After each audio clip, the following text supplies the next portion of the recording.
अवांजी समातुन ताईं radio voice of Sindh London. हीअं ॿुधी रहिया आहियो radio voice of Sindh London. Radio voice of Sindh London जो यूट्यूब चैनल सब्सक्राइब करियो, लाइक करियो ऐं शेयर करणु न विसारियो। जासीं उथियो ताक में तासीं साण न ओर, ॾह ॾह भेरा ॾींहं में पाण मथां न घोर, वियाजे हिंगलोर त कर्म मिलंदे कापड़ी। भलारे बिरदणी जे भलारे बैत सां मुंहिंजी आवाज़ मुसाफ़िर radio voice of Sindh London तां थिए दुनिया जी कुंड कुड़च ताईं, जंहिंजा माग ॿुधिजे पियो उन्हनि मिड़नी महिरबाननि खे सिक भरियो सलाम, शाल क़बूल पवे। 28 डिसंबर 2025 छंछर जे ॾींहुं महान कवि शेख अयाज़ जी यादि में ख़ासि प्रोग्राम खणी आऊं अवां जी ख़िदमत में हाज़िर आवां जो पंहिंजो मेज़बान हबीब लगारी। प्रोग्राम जी शुरूआत में अवां लाइ इहा ई दुआ त शाल जितो जो सुख सलामती सां हुजो, कॾहिं बि ॾुखियो ॾींहुं न ॾिसो। शेख अयाज़ न सिर्फ़ सिंध जो भाग आहे, पर उहो ख़ुशनसीब शाइर आहे जेको सदियुनि ताईं सिंधी शाइरी ते पंहिंजा असर छॾींदो रहंदो। शाह अब्दुल लतीफ़ भिटाई खां पोइ सभ खां वॾो शाइर शेख अयाज़ खे मञियो वञे थो। दात जीअं बरसात पवे तूं छा ॼाणी, तूं छा ॼाणी, कीअं ॾींहुं लहे कीअं राति पवे तूं छा ॼाणी, तूं छा ॼाणी, कीअं ॾींहुं लहे कीअं राति पवे तूं छा ॼाणी, तूं छा ॼाणी। अॻु आहे अज़ल जे मेड़े खां ऐं पोइ अबद जे छेड़े खां, अॻु आहे अज़ल जे मेड़े खां ऐं पोइ अबद जे छेड़े खां, थी विच ते ज़ात सिफ़ात पवे तूं छा ॼाणी, तूं छा ॼाणी, थी विच ते ज़ात सिफ़ात पवे तूं छा ॼाणी, तूं छा ॼाणी। दुनिया में दौलत शोहरत खां हर चाहत खां उन खां बि मथां, दुनिया में दौलत शोहरत खां हर चाहत खां उन खां बि मथां थी माण्हूअ जी मलजात पवे तूं छा ॼाणी, तूं छा ॼाणी। जंहिं वक़्तु बि रमतो राह वठे तंहिं वक़्तु लकाईअ तिरकण ते, जंहिं वक़्तु बि रमतो राह वठे तंहिं वक़्तु लकाईअ तिरकण ते, लक ते तिरकण तमामु घणी थींदियूं, तंहिं वक़्तु लकाईअ तिरकण ते केॾी न भरी बरसाति पवे तूं छा ॼाणी, तूं छा ॼाणी। जंहिं वक़्तु गुलनि ते माक ॾिसी, जंहिं वक़्तु बिनल अफ़लाक ॾिसी, जंहिं वक़्तु गुलनि ते माक ॾिसी, जंहिं वक़्तु बिनल अफ़लाक ॾिसी, तूं सम्झ त थी प्रभात पवे तूं छा ॼाणी, तूं छा ॼाणी। के माण्हू सां फौलाद थियनि ऐं आदम जी औलाद थियनि, के माण्हू सां फौलाद थियनि ऐं आदम जी औलाद थियनि, जंहिं वक़्तु आयाब आफ़ात पवे तूं छा ॼाणी, तूं छा ॼाणी। शिकारपुर में जनम वठंदड़ शेख अयाज़ तोड़े जो हाण भिटशाह में हमेशह लाइ आरामी आहे, पर संस शाइरी अॼु बि जाॻे थी। शेख अयाज़ जंहिंजो नालो त शेख मुबारक अली हो, पर अदब जी दुनिया में हू अयाज़ जे नाले सां मक़बूल थियो। 2 मार्च 1923 ते सिंध जे तारीख़ी शहर शिकारपुर में जनम वठंदड़ शेख अयाज़ जे वालिद जो नालो शेख ग़ुलाम हुसैन ऐं ॾाॾे जो नालो शेख अब्दुल हकीम उर्फ़ बंगुल शेख हो, जेको शहर जे मुअज़्ज़ज़ माण्हुनि में शुमारु थींदो हो। संदन पाड़ो बंगल पाड़ो सॾिबो हो। शेख अयाज़ जो ख़ानदान बखराणी आहे। शेख अयाज़ सानवी तालीम ताईं शिकारपुर में पढ़ियो। इंटर पिणु शिकारपुर जे कॉलेज मां कयाईं। 1944 में DG सिंध कॉलेज कराची में BA जो इम्तिहान पास करे 1945 में LLB में दाख़िला वरिताईं। कॉलेज जी तालीम दौरान कॉलेज मैगज़ीन जो एडिटर बि रहियो। हुन डॉक्टर होतचंद मूलचंद गुरबख्शाणी जी रहबरी में PhD करणु चाही, पर डॉक्टर साहिब जी देहांत सबबि मुकमिल न करे सघियो। 1950 में LLB खां पोइ वकालत शुरू कयाईं ऐं सिंध जे नामवर वकीलनि में शुमारु थियणु लॻो। शेख अयाज़ सिंधी अदबी संगत सिंध जे बानीकारनि मां हो। हुन 1945 में डॉक्टर गुरबख्शाणी जी रहबरी में हलंदड़ सिंधी सर्कल जे गरजाणे में शिरकत कई ऐं जॾहिं गोबंद माली अप्रैल 1946 में कराची में सिंधी अदबी संगत सिंध जो बुनियादु विधो त शेख अयाज़ ऐं बिहारी लाल छाबड़िया संगत जा पहिरियां जॉइंट सेक्रेटरी चूंडिया विया। शेख अयाज़ शिकारपुर ज़िले में बि संगत खे मुनज़म कयो। उन खां सवाइ अंजमन तरक़ी पसंद मुसनफ़ीन सां बि वाबस्ता रहियो। विरहाङे खां पोइ पाकिस्तान राइटर्स गिल्ड ऐं साईं GM सैद जे क़ाइमु कयल बज़्म सूफ़िया सिंध सां बि लाॻापे में रहियो। शेख अयाज़ 12वीं वही में शाइरी जी शुरूआति कई ऐं संस पहिरियों नज़म 11 सालनि जी उमिरि में छपियो हो। शेख अयाज़ शाइरी सां गॾु कहाणियूं बि लिखियूं। संदसि कहाणियुनि जो पहिरियों किताब सफ़ेद वहशी 1946 में छपियो। विरहाङे जे तारीख़ी साने में शेख अयाज़ जा अक्सर दोस्त नारायण श्याम, कीरत बाबाणी, गोबंद माली, एजी उत्तम, बिहारी लाल छाबड़िया, मोतीराम रामवाणी, एडवोकेट अमरलाल पंजवाणी, डॉक्टर अर्जन शाद ऐं ॿिया भारत हलिया विया ऐं विरहाङे जे हिन कारी वार शेख अयाज़ जे ज़हन ते वॾो असरु विधो। सिंधी अदीबनि जो वॾो हिसो भारत वञण सबबि शेख अयाज़ उर्दू अदीबनि जी सोहबत ऐं महफ़िल में वञणु शुरू कयो। संस उर्दू शाइरी जो अॻे वसी मुतालियो हो, उन करे हुन उर्दू में शाइरी शुरू कई, जंहिं उर्दू शाइरनि वटि वॾो मक़ाम हासिलु कयो। संस उर्दू शाइरी जो पहिरियों मजमूओ बोए गुल नाले दिल 1954 में प्रोफेसर आफ़ाक़ सिद्दीकी जे पेश लफ़्ज़ सां छपिजी पधिरो थियो। 1954 में सिंधी अदबी बोर्ड जी नई सिर तश्कील थी ऐं मोहम्मद इब्राहिम जोए जहिड़ो सुञाण अदीब ऐं नक़ाद सिंधी अदबी बोर्ड जो सेक्रेटरी ऐं बोर्ड पारां निकिरंदड़ रिसाले मिराण जो एडिटर थियो। जोए साहब शेख अयाज़ जी ॾात खे परखींदे खेसि मशवरो ॾिनो त हू उर्दू शाइरी बदिरां सिंधी शाइरी खे जारी रखे, छो त हू पंहिंजी ॾात खे मंतकी नतीजे ते सिर्फ़ु सिंधी में पहुचाए सघे थो। शेख अयाज़ जे छपियल किताबनि में भंवर भिरी आकाश, जे काख ककोरिया कापड़ी, कुल्हे पातम केरो, अख जूं फुलड़ियूं भेज भिनी। हीअ किताब 1965 में अयूबी मार्शला में छपजण बावजूदि मंज़र आम ते अची न सघियो ऐं ॿीहर 2000 ईस्वी में छपिजी पधिरो थियो। केजी बीजल ॿोलियो विजूं वसण आयूं, कपर थो कुन करे लड़ियो सिज लकुन में, पतण थो पूर करे जग मेड़ो ई सपनो, टुकड़ा टुटल सलेब जा रिण ते रिमझिम भगत सिंह खे फाही ऐं ॿिया किताब शामिल आहिनि। जॾहिं त हुन साहिवाल जी जेल डायरी पिणु लिखी। उन सां गॾोगॾु आत्मकथा किथे त भंजबो थक मुसाफ़िर जे उनवान हेठि लिखियाई। सिंध जो ही अज़ीम शाइर 28 दिसंबर 1997 ते असां खां हमेशह लाइ विछड़ी वियो। झूपड़ी ॿाहिरां राति झांझर वॻी थो मोकिलायां अलविदा खां विंदे, सखी पिया खे मिली त चइजांइ वञो कवेलियो वञो ताईं, केतिरा ई शेख अयाज़ जा सदाहयात गीत ऐं गज़ल ॻाए केतिरनि ई फ़नकारनि मंजता जो मेराज माणियो। अवांजी समातुनि ताईं radio voice of Sindh London. हीअं ॿुधी रहिया आहियो radio voice of Sindh London. अवांजी ख़िदमत में शेख अयाज़ बाबति ख़ासि प्रोग्राम पेश कयो पियो वञे। अवांजी ख़िदमत में हाज़िर अवांजो पंहिंजो मेज़बान हबीब लगारी।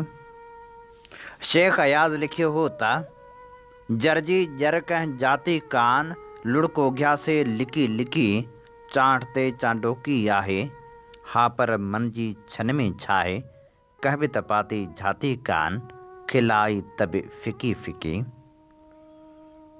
जॾहिं बि सावणियूं अचनि छमर लूट थी नचनि, जॾहिं बि भिट भिट ते घटा गजी गजी वसे, तॾहिं न ही विसार जो त केरु सुञ में सुतो, कॾहिं कॾहिं त सार जो बचार लुड़क हार जो। शेख अयाज़ सिंध जो उहो सदाहयात शाइर आहे जंहिंजे छॾियल रस्ते ते नवां शाइर पेरा खणंदे शाइरी जे आसमान तरफ़ वधनि था। शेख अयाज़ खे संदसि वफ़ात ते भेटा पेश कंदे सोभे ज्ञानचंदाणी लिखियो हो, अयाज़ सां कंहिंजा केतिरा बि इख़्तिलाफ़ हुजनि, पर इहो मञणो पवंदो त शाह अब्दुल लतीफ़ भिटाई खां पोइ हू सिंध जो अज़ीम तरीन शाइर हो। हुनजी घण पासाई ज़िंदगी जंहिंमें अक्सर माण्हू तज़ाद बि ॻोल्हींदा, पर हुन जेको कुझु कयो ऐं लिखियो उहो इंतिहाई ईमानदारी ऐं दिलि जे गहराइनि मां लिखियो। वक़्ती साणसी इख़्तिलाफ़ कंदे बि मां संस भाई पीउ जे रिश्ते में ॿधल रहियो आहियां। मां चाहींदुसि त सिंध जा ॿिया अदीब ऐं शाइर बि पंहिंजा इख़्तिलाफ़ अञा विसारे अयाज़ खे संस अज़मत जी मंझता ॾियनि। हीउ वक़्तु न आहे जो असां संस कोताहियुनि ऐं लग़्ज़िशनि लाइ अयाज़ खे बुरो भलो चऊं। हीअ अध सदी अयाज़ जे धुननि सां गूंजंदी रही आहे। हिन हज़ारे सिंध जे निढनि वॾनि शाइरनि ऐं अदीबनि खे जाॻायो ऐं ओसारियो आहे। असां घणे वक़्त ताईं ॿियो अयाज़ पैदा करे न सघंदासूं। हिन तारीख़ साद शाइर अदीब ऐं इनकलाबी जो रोल अदा कयो आहे।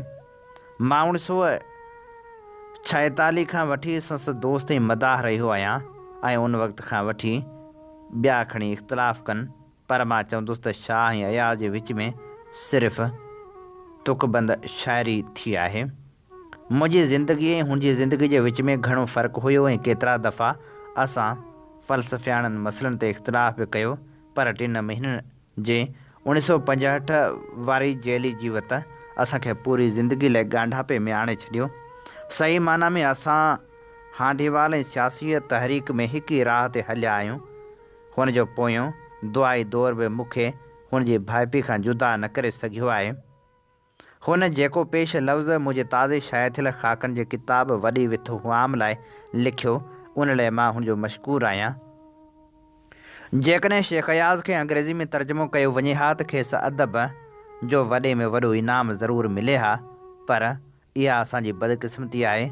छो न खेसि हुन कम लाइ फ़ुर्सत मिली ऐं न ई कंहिं बि हिमत कई।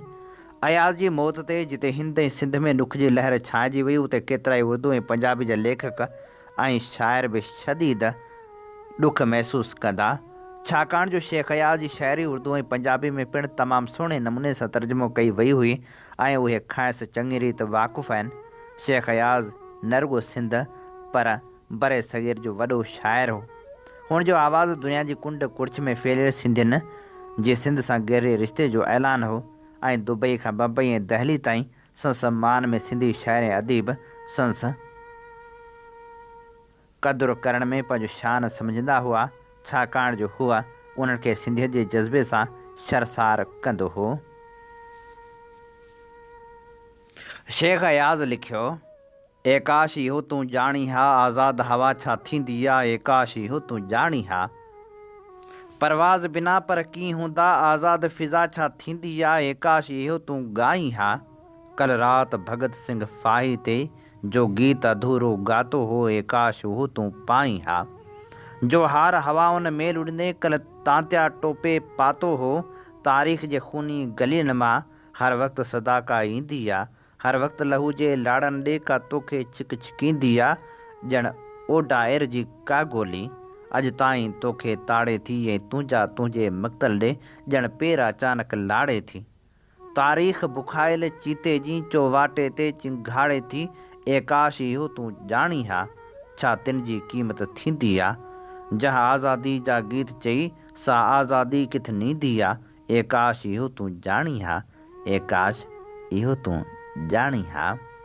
ख़ूबसूरत शाइर मज़हर लगारी लिखियो, जीअं इहो ज़रूरी नाहे त शाइर जे शेर खे हुनजी ज़िंदगी सां 100% लागू कयो वञे, तीअं इहो बि ज़रूरी नाहे त हुनजी ज़िंदगी संस शेर खां 100% धार हुजे।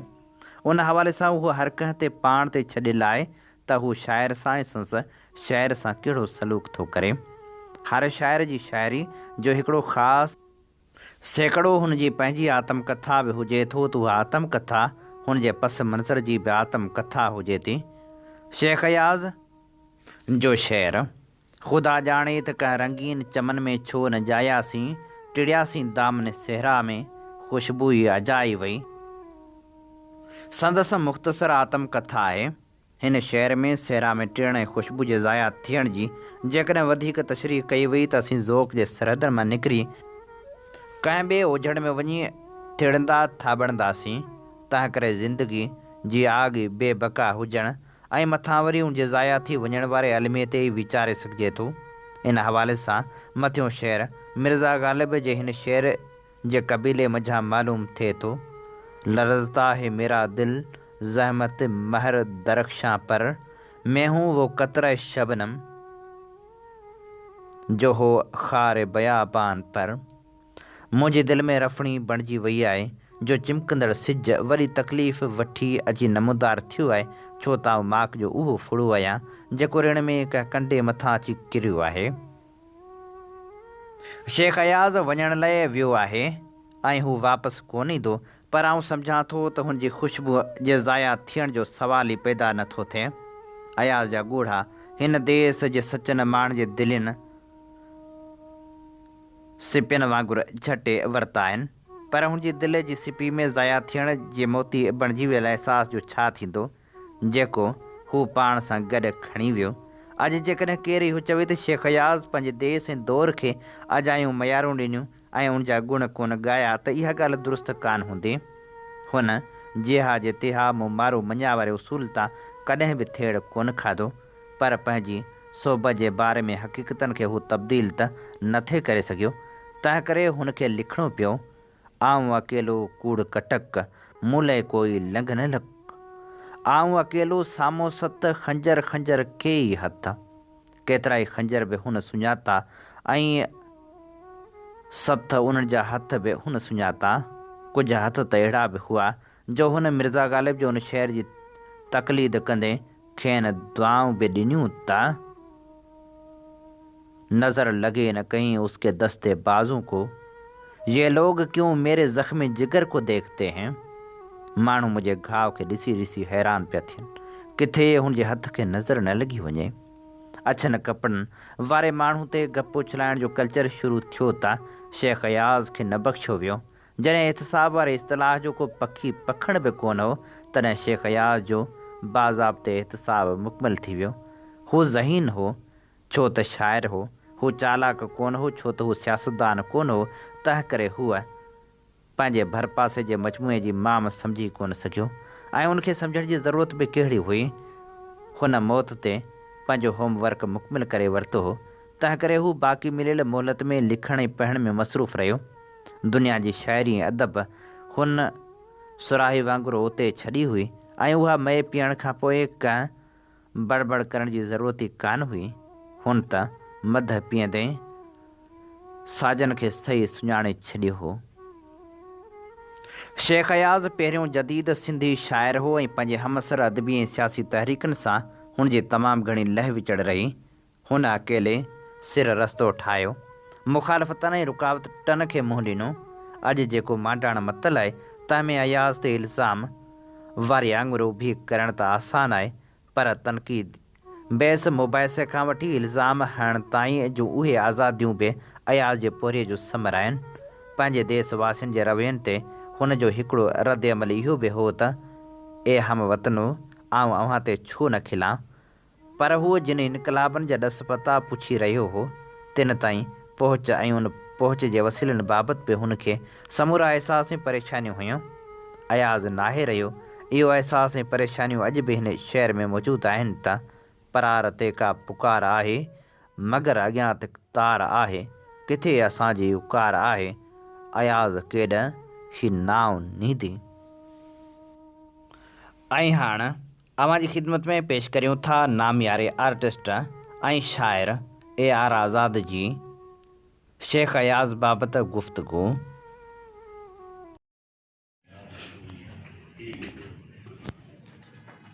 मुंडात अनोखी आंदी या थी तंद वड़े तलवारन सां टकराया पंहिंजा गीत जॾहिं तो आऊं सदे दीवारन सां त तुंहिंजा भारी बुर्ज में तूं हियूं मां हथियारनि सां मां डोई तूं बेई डोर कया।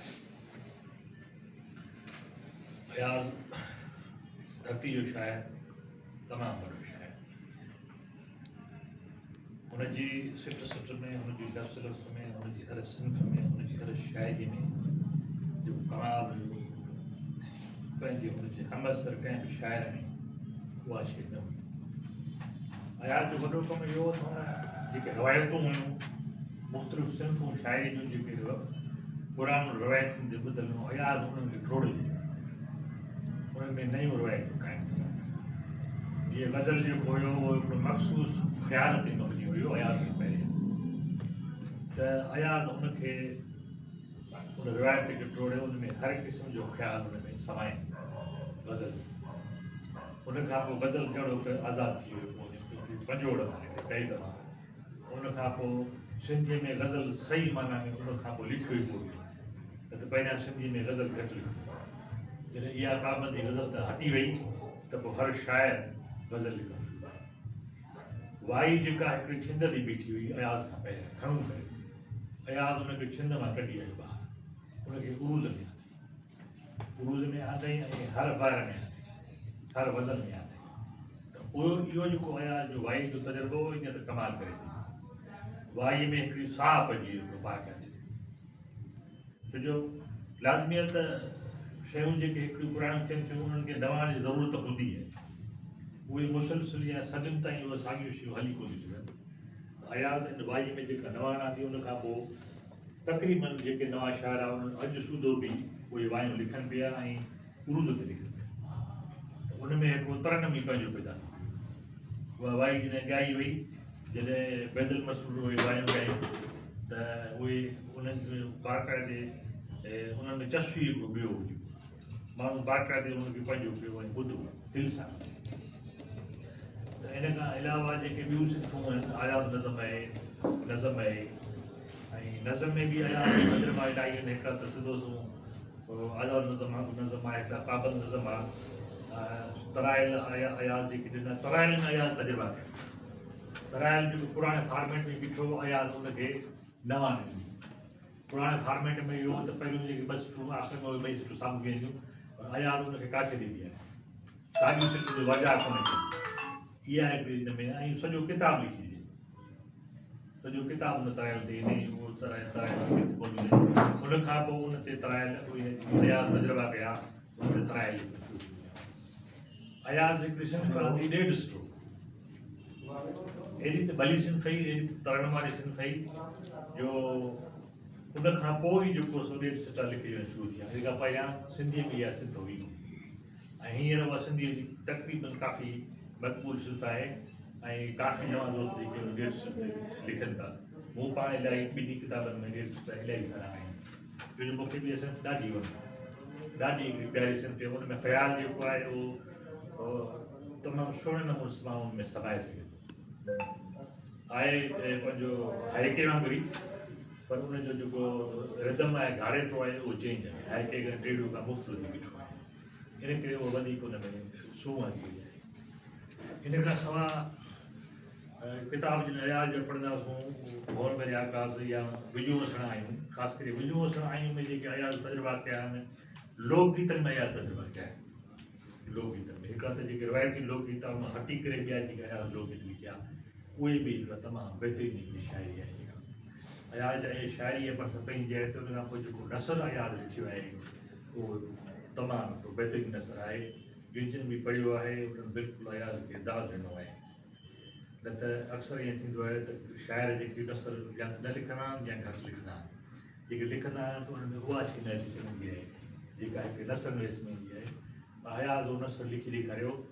टियों पासो अयाज़ जो आहे कहाणी में, अयाज़ कहाणी बि भरपूर हुई, माना उहो न फ़क़्तु शाइर हुयो, नसर नवेस हुयो, बल्कि कहाणीकार हुयो ऐं सिंफ़ुनि जो तख़लीक़ार हुयो। त इहे सभु शयूं अयाज़ में मौजूदु हुयूं, इहे कंहिं ॿिए शाइर में कोन हुयूं। ऐं इन खां पोइ जेका सिंध में अयाज़ जी छांव में जेका शाइरी थियणु लॻी, उन ते अयाज़ जी हिकिड़ी वॾी छाप पइजी रही। अञा बि हींअर बि कुझु शाइर मां ॾिसां थो फेसबुक ते, त अञा अयाज़ जी उन्हनि ते असरु आहे। त इहो इन असर जेको सो कुझु शाइर काफ़ी त पोइ निकिता, छो जो इहो नेचुरली हूंदो आहे त शुरू में नवनि शाइरनि खे कंहिं शाइर जो असरु हूंदो आहे, पोइ नेठि उन्हनि खे पंहिंजो दग वठिणो हूंदो आहे। जेकॾहिं उहे पंहिंजो दग नथा वठनि त पोइ उहे मथे अची कोन सघनि। त काफ़ी सुठा शाइर असांजा जेके अयाज़ जो शुरू में असर में रहिया, ख़ुदि मूं समेत मूं ते बि अयाज़ जो शुरू में नज़म जे हवाले सां वॾो असरु रहियो। उहो अॻिते हली करे आहिस्ते आहिस्ते करे पंहिंजी हिकिड़ी अलॻि दग वरितोसीं। त इहे उहे शाइर हूंदा आहिनि जंहिंजी सदियुनि ताईं छाप रहंदी आहे। जीअं भेटाई खां पोइ 300 साल खां पोइ अयाज़ पैदा थियो, अयाज़ पैदा थियो त हाणे घटि में घटि अयाज़ जी शाइरी पैदा थियण में मां सम्झां थो त 300 साल त लॻी वेंदा। उन खां पोइ अचे मुस्तक़बिल में शाइर, न त अयाज़ अयाज़ खे हीअं ॿुधी रहिया आहियो radio voice of Sindh London. अव्हांजी ख़िदमत में शेख अयाज़ जी यादि में ख़ुसूसी प्रोग्राम पेश कयो पियो वञे। ऐं हाणे पेश करियूं था शेख अयाज़ जी ख़ूबसूरत शाइरी। शेख अयाज़ पंहिंजे ख़ूबसूरत नज़म में लिखे थो, तूफ़ान अञा त परे आहे, को वाव लॻे वण धोए थो ऐं छण छण पन किरनि था पिया, आ खड़खड़ खड़खड़ छकड़े में पर फीथा पोइ बि फिरनि था पिया, छा लाइ वञी थो छकड़े में तूं बीही नाके नाके ते ऐं हेॾी हड़ में खोथ ॿधी तो छिरकी झाके झाके ते, तूफ़ान अञा त परे आहे, पर तेज़ हवा जे घोड़े ते हू अचणो आहे, हू अचणो आहे, हर फंदो फिरंदे डहणो आहे ऐं कोई ममण त मचणो आहे, ही खोथ उॾामी वञणी आहे, तूं पंहिंजा भोल भॼी त चङो ऐं तेज़ हवा जे घोड़े ते तूं हुन सां ॿेल वञी त चङो, तूं हुन सां ॿेल वञी त चङो। दिलि रोज़ चवे थी दूर वञा, दिलि रोज़ चवे थी दूर वञा, मां पोयाड़ी जे पंछी जा कंहिं भूरे नासी बादल ते, ही मारी थी हर वक़्तु उलर, ही शोला शोला मुंहिंजा पर, छा जीव जले थो झलपल ते, किथे वेरी जी वालार ना, छा आजे का बि उॾार ना, हिन हेॾे सारे जलथल ते, कंहिं वक़्तु सिधे थो सेंग सञे, कंहिं वक़्तु विछाए जार वञे, आ पहिरो मुंहिंजे पल पल ते, छा मारी जा तारा न कढां, छा दिलि जी ॻाल्हि मञी उॾरां, कंहिं भूरे नासी बादल ते। कोठारी जी केटी बंदर सांझी सोन पघारियो आहे, आगल पाछल वाड कुपी ते ॿेड़ी ॿेड़ी हारियो आहे, चांहि चुकी पी थाणे मुंशी कैदी वाड़े कुझु सोचे थो, चोर त नाहे हापर ऐं पोइ वात लुआड़े कुझु सोचे थो, हिन जो पीउ सुभाणे पंहिंजा ढोर ढगा सभु विकिणी ईंदो, थाणेदार घुरिया थे 700, मां भायां थो 300 ॾींदो, वाहेरे जी वेर पयल में पोयां पंछी चूं चूं कनि था, सारो जरथर सांत पियो आहे, घर घर मंछर भूं भूं कनि था, घर घर मंछर भूं भूं कनि था। मौत तुंहिंजो जला वतन साथी, यादि आयो त दिलि भॼी पई, ओचितो कंहिं पहाड़ जी छाती, छेत जी छूत सां छिॼी पई, कंहिं कई जो पुनर्जन्म जी ॻाल्हि, टहक घुटिजी निड़ी निहोड़े विया, लुड़क मुंहं ते लड़ी त आया काल, जियो झोॿे विया झंझोड़े विया, कीअं चइजे कॾहिं हवाउनि में थे मिटी सां वरी मुखा मेलो, केरु ॻोल्हे वञी घटाउनि में सीर में जो भॼी पियो, मुंहुं मटाए वए वञण वारा, मौत आसान ज़िंदगी मुश्किल, दूर आकाश में रुलण वारा, धरतती जी घड़ी घड़ी मुश्किल, अॼु किरायूं लहू लहू आहिनि, पोइ बि ज़ंजीर नेठि टुटणो आहे, बाबरे कंड ते बि था काहिनि, पेर पंहिंजा त पंध खुटणो आहे, जे सुभाणे कदम चुमे पंहिंजा, का बि मंज़िल त तूं किथे हूंदे, हाय मुंहिंजा जला वतन प्यारा, जे घुरे दिलि त तूं किथे हूंदे। शेख अयाज़ जी ख़ूबसूरत शाइरी सां जो कि प्रोग्राम जे समूरा रंग हवान में विखरी चुका, पंहिंजे मेज़बान हबीब लगारी खे निसागी दुआ सां ॾींदा इजाज़त। वसे भिट तुंहिंजी भलारा सदा, सदा देस परदेस सारा वसन, कॾहिं सींद सिंजी न मेरी थे, कॾहिं मोड़ कंहिंजा न मुरझाए जन। अवां जी समातुनि ताईं radio voice of Sindh London